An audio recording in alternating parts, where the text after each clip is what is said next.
Why do so many NBA stars skip the Olympics?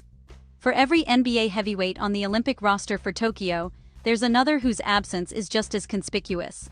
Kevin Durant is there, LeBron James isn't. Draymond Green is there, Stephen Curry isn't.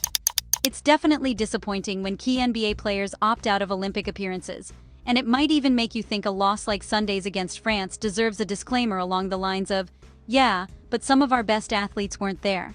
But honestly, the trend isn't new.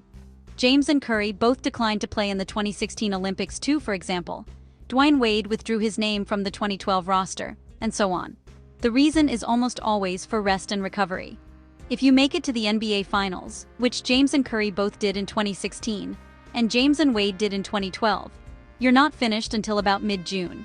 Training for the next NBA season usually starts somewhere between August and September, which doesn't give you much time to address whatever injuries you've muscled through during the playoffs. Practicing for and competing in the Olympics falls right in the middle of your time off, and if you need surgery, like Wade did in 2012, it's either ill-advised or downright impossible to fit the Olympics into your schedule. The timeline is even tighter this year because of the pandemic. The NBA Finals ended on July 20th, and a few players had to hop a plane to Tokyo mere days later.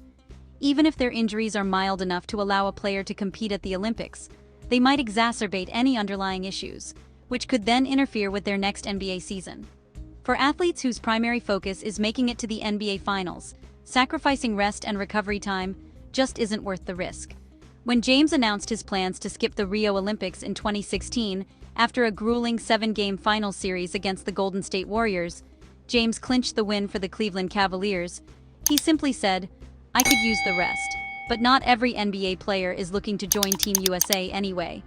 Dozens of them compete for their home country's team, like the Dallas Mavericks' Luka Doncic from Slovenia and the Los Angeles Lakers' Marc Gasol from Spain. The French team that just beat the US boasts 6 current NBA players, including the Utah Jazz's Rudy Gobert and the Boston Celtics' Evan Fournier.